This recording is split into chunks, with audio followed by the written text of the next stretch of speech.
Iran আক্রমণকারী ভেবেছিল মুহূর্তের মধ্যে নিশ্চিহ্ন করে দিবে, কিন্তু আক্রমণ করার পরে দেখেছে ইরানের গুহার থেকে কোথার থেকে বোম মিসাইল চলে আসছে। আমেরিকা এবং ইসরায়েল যেরকম অনুভব করতে পারে নাই, বাংলাদেশের বুকে যদি একটা বাক্স দেওয়া হয়, বাংলাদেশের ঘরের থেকে এমন মিসাইল বের হবে, এমন বোমা বের হবে, গোটা বাংলাদেশ থেকে, গোটা দুনিয়া থেকে ইসলামের দুশমনকে ধ্বংস করে ফেলবে ইনশাআল্লাহ। ঐক্য হন, মুনাফিকি করবেন না, একসাথ হন, ঐক্যবদ্ধ হন। এইটা আমার মেসেজ থাকবে। যদি ঐক্যবদ্ধভাবে ক্ষমতার লোভকে সংবরণ করে আমি ক্ষমতায় যেতে চাই না, ইসলামকে ক্ষমতায় নিতে চাই। আমি ক্ষমতায় যাইতে চাই না, কোরআন ও সুন্নাহকে ক্ষমতায় নিতে চাই। যদি আদর্শ লালন করেন, এই নীতি আদর্শ যদি গ্রহণ করেন, ইনশাআল্লাহ নাসরুম মিনাল্লাহি ফাতহুন করিব, অবশ্যিরিস সাবিরিন। সেই দিন আসতেছে, আমি দেখতেছি, মহারাজ আমার চোখের সামনে আমি দেখতেছি। ওই সংসদের মধ্যে কলেমার কথা হবে, কোরআন ও সুন্নাহর কথা হবে, লা ইলাহা ইল্লাল্লাহ উচ্চারিত হবে। গোটা বাংলাদেশের মানুষ শান্তিতে বসবাস করতে পারবে। জুলুম থাকবে না, অত্যাচার থাকবে না, অবিচার থাকবে না। প্রত্যেকটা মানুষের প্রাপ্তি তাদের ঘরে ঘরে পৌঁছানো হবে।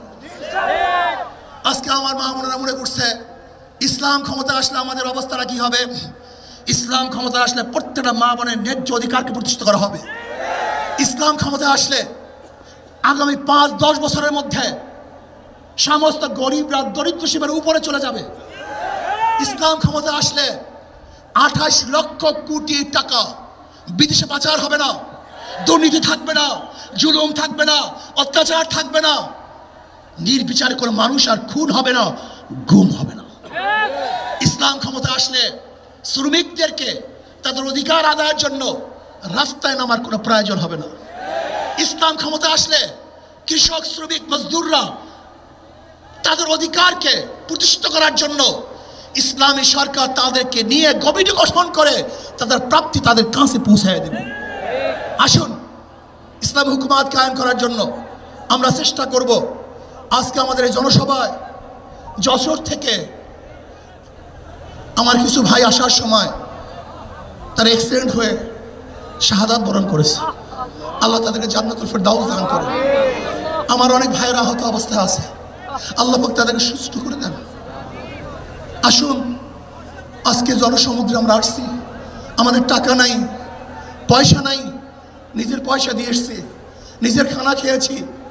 এই জাতিকে, এই দলকে, এই কাফেলাকে গোটা দুনিয়ার কোনো প্রশক্তি পরাজয় করতে পারবে না, থামিয়ে রাখতে পারবে না। অবশ্যই ইনশাআল্লাহ আমরা বিজয় হব। আল্লাহ আমাকে এবং সবাইকে ইসলাম হুকুমাত কায়েম করার তৌফিক দান করেন। আমা আলাইনা ইল্লাল বালাগ। আসসালামু আলাইকুম ওয়া রাহমাতুল্লাহ।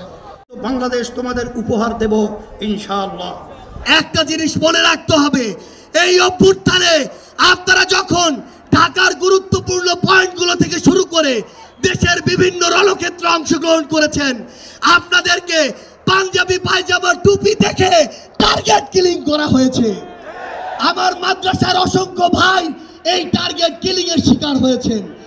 আমি সর্বপ্রথম আমার দলের আমির আল্লামা মামুনুল হক আপনাদেরকে সালাম দিয়েছেন, সালাম পাঠিয়েছেন। সংগ্রামী ভাইয়েরা আমার, বাংলাদেশের নাস্তিকবাদী দলদেরকে হুঁশিয়ার উচ্চারণ করে দিয়ে বলতে চাই, এই বাংলাদেশে আর কেউ চরমনাইয়ের পীরকে চিনতে না পারলে 5ই আগস্ট শেখ হাসিনা চিনেছে এবং চেনার কারণে পালিয়ে গিয়েছে। বাংলাদেশের ইতিহাসে, রাজনীতির ইতিহাসে আজকের দিন এক ঐতিহাসিক দিন। কেন ঐতিহাসিক দিন?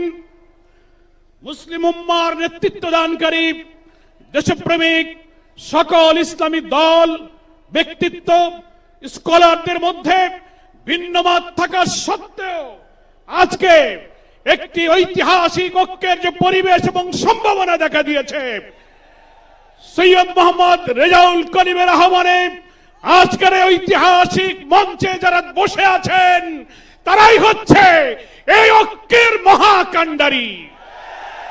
সংগ্রামী ভাইরা আমার, আজকে এই নেতৃবৃন্দের উপস্থিতি এবং পীর সাহেবের সংগ্রামী ভূমিকায় তিনি আজকে নতুন ইতিহাসের স্রষ্টা হয়ে ইতিহাসে তার নাম স্বর্ণাক্ষরে লেখা থাকবে।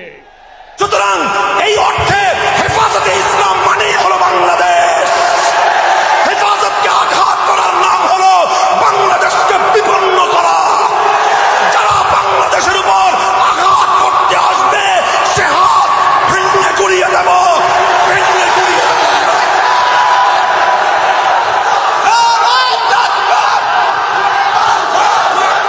আল্লামা জুনায়েদ বাবুনগরী হেফাজতে ইসলামের পরিচয় তুলে ধরেছিলেন জাতীয় মসজিদ বাইতুল মুকাররমের সামনে আল্লাহর নবীর ইজ্জত রক্ষায় ফ্রান্সের দূতাবাস ঘেরাও কর্মসূচির আগ মুহূর্তে তিনি বলেছিলেন হেফাজতে ইসলাম কি জিনিস।